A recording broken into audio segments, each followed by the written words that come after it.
ഇത് ജനസമുദ്രം, അത് ജലസമുദ്രം. The respected Chief Minister Pinarayi Vijayan should see this and he should realize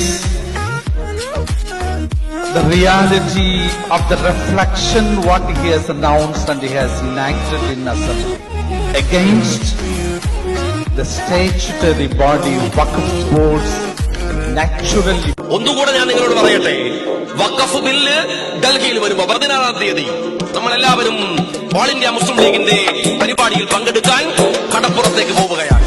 അങ്ങനെ പോകുന്നതിന് മുമ്പ് നിങ്ങൾ ഓർക്കേണ്ട മറ്റൊരു കാര്യമുണ്ട്.